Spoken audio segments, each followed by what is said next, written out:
This is Cents Per Mile, featuring Charles Gracie, Paul Gibson, and Josh Haynes. Everyone knows the trucking industry has issues, but most people are afraid to talk about it. Someone's got to do it. With loads of recruiting and marketing experience and backed by the largest driver audience in the world, we deliver carriers the driver perspective, find solutions, and help make sense make sense. Thank you for tuning in to Cents Per Mile. I'm your host, Charles Gracie. And I'm your co-host, Paul Gibson. Hey, I'm Josh Haynes, and it's fine. What are we talking about today? We're talking about truck parking, specifically paid truck parking. Yep, and we're going to have a debate between some drivers and truck parking club to see what everybody's feelings feel like. But before we talk to them, we're going to talk about us. Right. So our podcast is on iHeartRadio, Apple Music, Amazon Music, Spotify. We're also on YouTube. We're just about everywhere. And wherever you do happen to consume our content, if you could like, subscribe, or rate wherever that happens to be so we can get pushed out a little bit further. You can even go to centspermilepodcast.com where you can submit to be a guest, submit a topic, or even to become a sponsor. Sponsor? Who's our sponsor today, Charles? We got Mesilla Valley Transportation, helping America move forward. Visit them at m-v-t.com. All right. Well, with that, we are also going to be at F3. If you've watched the past few episodes, there's usually a QR code right here, but there's not because you missed the chance for the discount, but we'll still be there. You should still come and party with us. Also, if you haven't heard Charles Gracie talk enough, tomorrow, he will be doing a webinar on like best recruiting practices and several other things. There is a link in the description, but it's time to go behind the desk with 10th Street.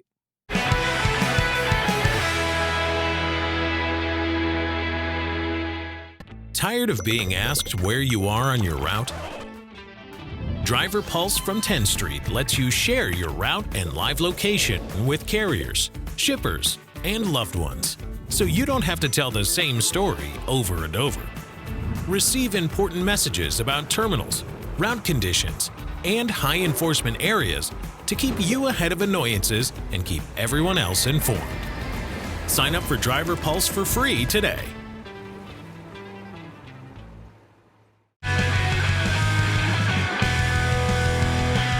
So, for today's purposes of having a healthy debate about paid truck parking, we have Truck Parking Club joining us, and their two representatives. And then we have two drivers sharing their perspectives regarding this hot topic. Yep, they will go back and forth. We will have two chances for each of them to make opening statements, and then we will go through questions that'll all be 2 minutes long. And at the end, me and Charles will give our opinions about the whole thing. So, Charles, why don't you ask the first person to start their opening statement? All right. Now we have Jamie with his opening statement. Jamie, you have 1 minute. Hello, everybody. Texas Trucker. Jamie Anderson, Daystar Transport. I'm the owner of a carrier or partner in a carrier. We own and operate our own equipment. So we've been investigating Truck Parking Club, or I have, and speaking to them. You know, I'm all for what they're doing as far as expanding parking in private areas, but, you know, it kind of takes me aback when I pull into two of my favorite truck stops, the biggest ones on the interstate, and they went 100% paid, and you can't use points or anything to pay for them, you know. So, you know, we're at the point where if drivers don't stand up, that this is a reality that it's going to paid parking nationwide, and you're going to be paying for every day to park. So if you don't mind paying every day to park, just go ahead and be quiet and let it go. But if you mind paying every day to park, you better stand up, because that's where we're headed. All right, Evan, now it's your turn to give your opening statement. You have 1 minute. Thanks, guys. I'm Evan Shelley, co-founder and CEO of Truck Parking Club. We're a two-sided marketplace where we help truckers find and reserve hourly, daily, weekly, and monthly truck parking locations at 942 of our locations across the U.S. And we help property owners and businesses monetize their extra space. That could be trucking companies with extra space in their yard, tow truck companies, truck repair shops, CDL schools, warehouses, truck parking operators, and truck stops. This year alone, we've added 7,000 spaces that were never publicly available. And I know that we're here today to talk about paid truck parking at truck stops. Today, we have 35 locations at truck stops. That's 3.7% of our total locations.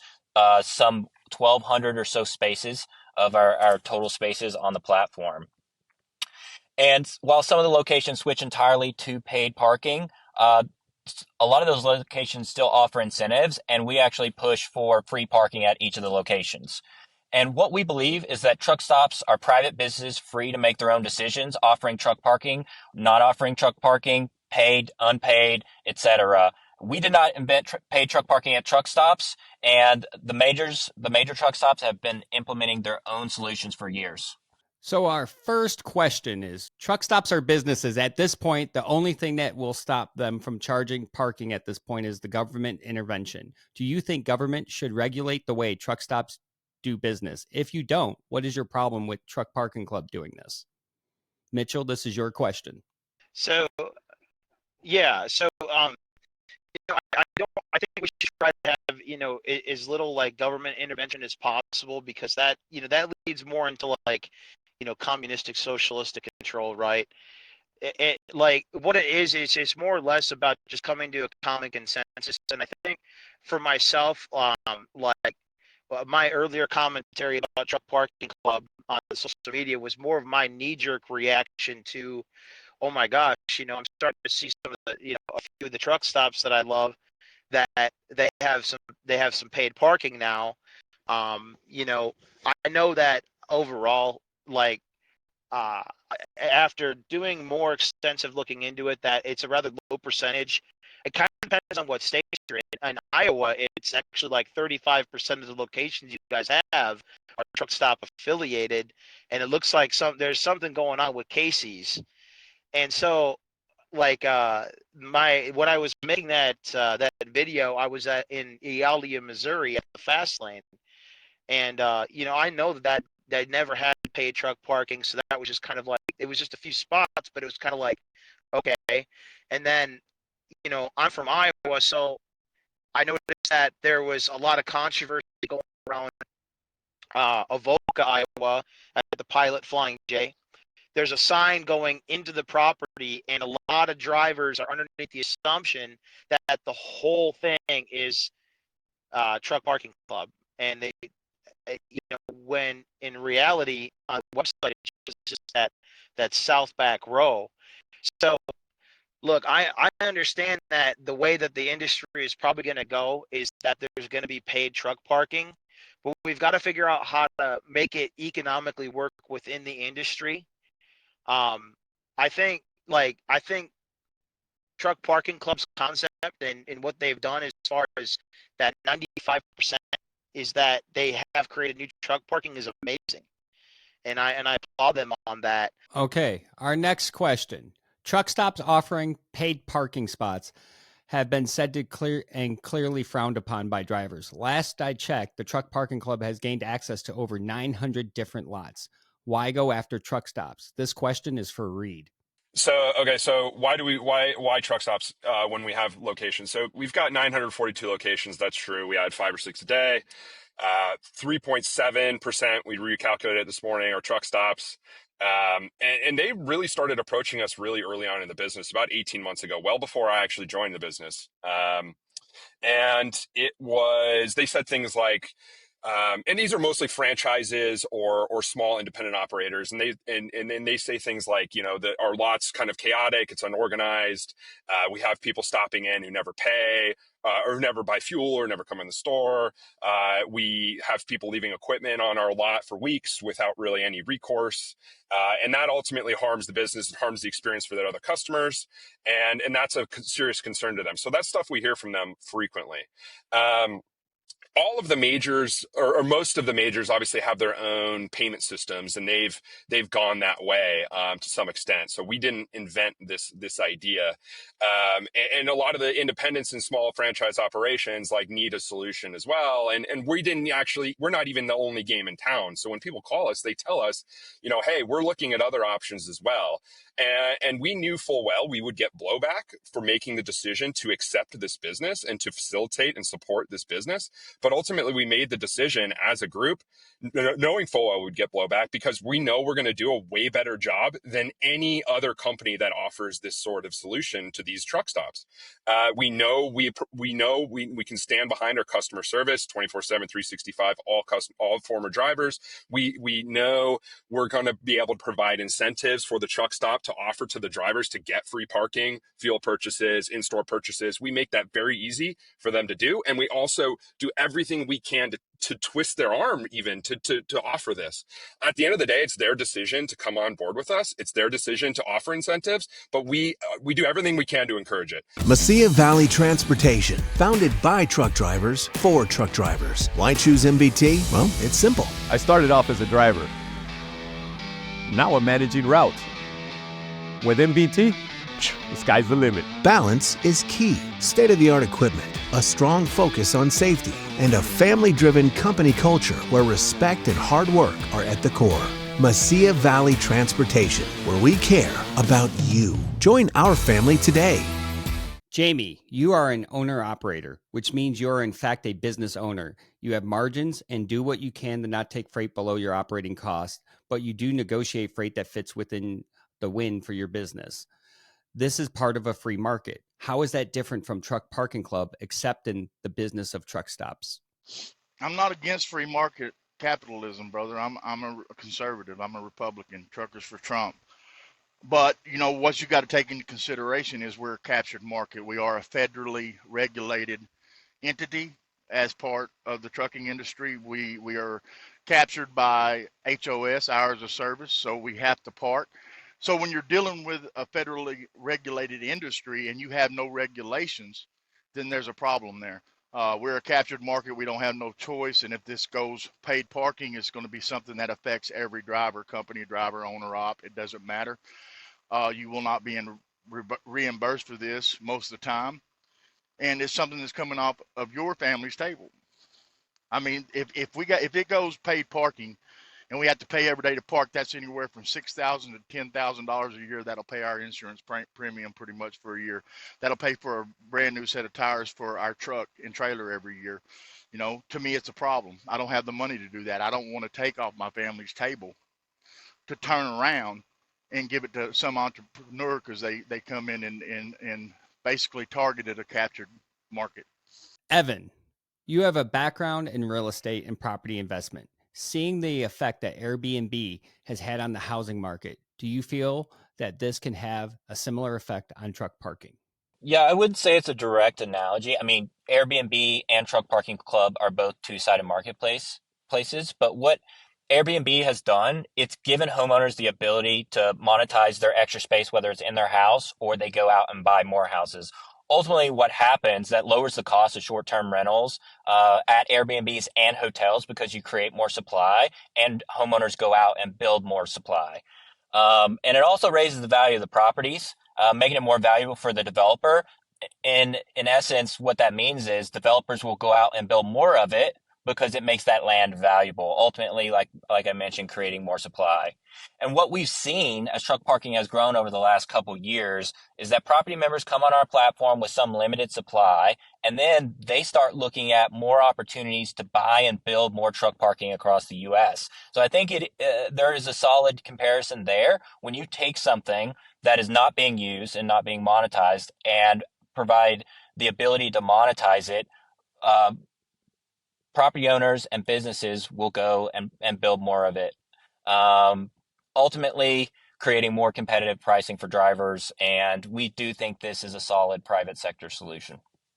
All right, this next question is for Mitchell. So as a company driver who works for a carrier and part of an organization that has criticized the industry and published a Declaration of Independence offering essentially to take the driver's portion of the supply chain, do you have a proposal on how to solve the issue that Truck Parking Club is trying to solve, since the carrier you work for, the government, and the truck stops operating in the free market you'd be supporting have not?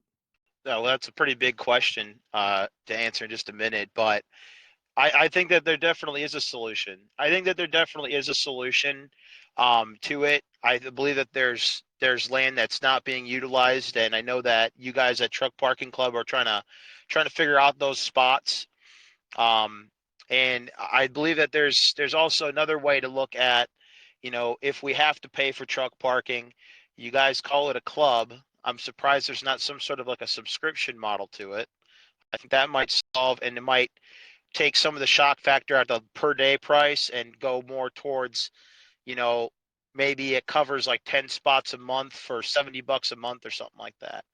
And there's a way to geo fence that, so that way the correct truck stops are getting paid for the ones you're visiting and such. I think that mainly, and then like with other land being available, we see a lot along the federal highway. If the government does want to get involved, land that can be repurposed that they already have, that it can be put towards that model. I think the biggest thing with that, if truck drivers are okay with utilizing paid parking as a tool, but that there's also proper amenities available. Some of the locations, maybe like at the like trucking companies or tow yards, maybe they're letting drivers use some of those amenities. Maybe they're not. If it's just a big open lot, you kind of need to have a porta pot and some trash cans. There's got to be some sort of make sure that there's always amenities for drivers if they have to pay. And then, I think that as it smooths out over time, I think that it's also that we need to come together and figure out, do some of the shippers need to help foot the bill? I know my carrier will pay for 2 nights a week. Right now, are all carriers going to want to do that? And then what is that going to do to owner operators, the smaller ones like Jamie? That's a huge increase in cost if it becomes a per day thing as that grows. We just have to see it. Reed, Truck Parking Club has caught a lot of heat on X for your 2 wrapped Cybertrucks. MSRP for a Cybertruck is $79,990. The average spot you host is around 20. That would be approximately 8,000 nights of paid truck parking. What kind of message do you think this sends to drivers who use your service? Yeah, so I'm not going to need 2 minutes to answer this one. We only have one Cybertruck, and the company doesn't own it, or the company didn't buy it. It's actually Evan's car. We just wrapped it with the branding because we thought it was good marketing, and so far that's seemed to be in the case because a lot of people talk about it. Evan, for those of you who don't know, has had a very successful real estate career prior to starting Truck Parking Club. And that obviously allowed him to fund the business to get it off the ground. And it also allowed him to buy a Cybertruck. And as far as I'm concerned, that's like something that is like laudable. I don't think because literally we did not buy it as a company. We bought it with hard-earned money. So I don't really think that's an issue in any way, shape, or form. I can see how some people might be like, oh, okay, they might have bought it with company, but we didn't. And we wouldn't have done that if we wouldn't have done that, and we didn't. So it's not a big deal. Jamie, you are here to represent drivers. CDL Life has the largest audience of drivers in the world. We polled them, and over half of them are okay with paid truck parking as an option at truck stops, whether it be a nicer spot or a guaranteed spot in a busy area. What's your response to this poll? My response was the correct questions asked. It wasn't, okay, would you choose to pay to park if you have a choice? We're not talking about a choice here. We're talking about, so the question that should be asked is, are you all right with paying to park every night and not having a choice? So that's the question that should be asked. I've addressed Dooner on this on his podcast when he come out with Truck Parking Club, and basically done an ABC News with Kamala Harris and didn't ask them the hard questions, give them the puff questions and let them get their point out. But, there wasn't nobody there to refute what they were saying. So the questions that was being asked wasn't the correct questions. They have stated that the world is going paid parking, whether we like it or not. And they want to be at the front of it, basically the monopoly of it. And they use the pro trucker platform to be able to promote that. I disagree. I run my own polls, by the way, and they come out about 80% against. So we've had other people run polls too. How many people out of that 50% wasn't actually truckers? Because I found on my polls that there was a lot of people commenting that wasn't truckers. They was brokers. They was part of Truck Parking Club. They was the FreightX crew. So that's a question you got to ask yourself. All right, Jamie, in response to your answer, I can tell you that the poll was completed by verified CDL drivers and holders from the CDL Life app, which responded in half to they're not opposed to it, as well as the question being phrased being, are you okay with truck parking as a paid option at a truck stop? Because right now it's not 100% paid. It's not a hypothetical. It is a legitimate question based on the fact that right now it's an option. Very few truck stops have converted to fully paid. So I'll give you a minute to respond to that. Okay. So yeah, I feel you, man. But here's the difference in the questions, and this is where you got to be careful. The question is an option. So let's go down the road, and I'm sure you've heard the Zoom call of me and Truck Parking Club when Miss Tracy specifically stated, whether we like it or not, the world going to paid parking. To me, the world is not an option. The world is everything.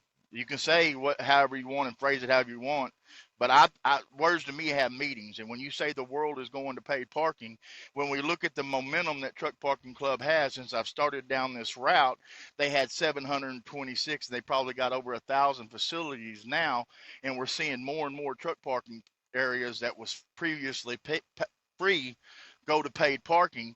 You know, what we know is greedflation. A lot of these small independent truck stops, the owners are going to say, well, this is something we can monetize and make money off of, and it's going to push it even further and harder. So like I said, if you're all right with paying every day to park, because that's where this is going, sit back and be quiet. But if you're not, you need to stand up and let them know, you know, we're not for this. You're welcome. Evan, obviously, as the owner of Truck Parking Club, this was ultimately your decision to allow business to partner with truck stops. What do you have to say the portion of your customers who are turned off by this development?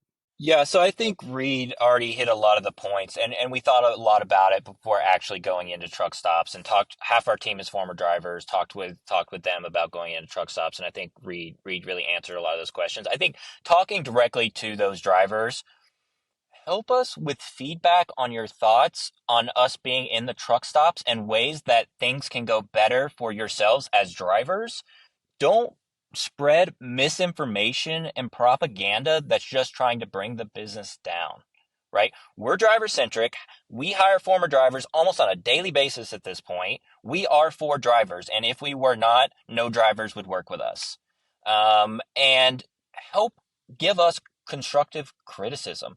I think Mitchell's done a great job of just giving feedback, not misinformation and propaganda. I mean, the subscription thing that Mitchell just mentioned is an amazing piece of advice that we've actually been talking about internally, because we think that's a great tool to actually spread out those costs where it's a win-win for the driver and the truck stop. Right now, drivers and truck stops are getting squeezed. We think the subscription model at truck stops may be something that can actually be a win-win for everybody. Ultimately, we're well equipped, as Reed said, 24/7, 365 customer service. That is for the driver anytime they need us, truck stop, not truck stop. And ultimately at truck stops, we see these paid parking companies that come into truck stops and implement predatory towing to try to make money through predatory towing, not through paid parking at truck stops. We fight against that at truck stops. Some of that propaganda that's going around is saying that we're doing predatory towing at all these truck stops. That is not happening, and I would love for anyone to provide one piece of evidence that that is the case, but it's not. And we ensure that it is not, and we push for drivers that does not happen at our locations, and if it does happen, we take care of it, and we remove that location. And ultimately, we push for incentives. I think Mitchell mentioned it, Reed mentioned it. We push for incentives at all these truck stops because we know fair is fair. If you're parking at the truck stop, you're not spending any money, that truck stop needs to make some money by you using their real estate. But if you are spending money at the truck stop, you need to get free parking. That's not a controversial statement. That's just business. And that's what we believe in. And I'd love to talk with any drivers that want to have a civil conversation about the matter. We're excited to announce CDL Connect sessions, powered by CDL Life. 8 engaging webinars filled with insights and fresh strategies to transform how you connect with drivers. Join us Thursday, November 14th for our 6th session, Unlocking Recruiter Excellence, Strategies for Success, with Charles Gracie, President of Hot Seat Services. Discover how effective nurturing and strategic partnerships can elevate recruiters from dialers to closers. and understand the key traits that define a great recruiter. Click the link in the description to register and browse future sessions. That was a lot of great perspectives being shared, but ultimately, I think it's a solution when there was a lack of any other ones. And in my opinion, if I'm pulling into a lot as a former driver and all free parking is taken, I'm not against having a paid option when there are no other options. Yeah, that's true. That's definitely a lot better, especially with hours of service and all that stuff. It's if it's there, at least it's there, and then you're not. I mean, that's still better than being parked on an off ramp, and a lot safer for sure. And it is one of those things. I don't love that there isn't some sort of regulation that guarantees those spaces. But when the other thing too is it's business. If there's a hole, you got to fill it. Well, that concludes today's show. Thank you for tuning in to Cents Per Mile. I'm your host, Charles Gracie. And I'm your co-host, Paul Gibson. See you next time. Finish him! No! No!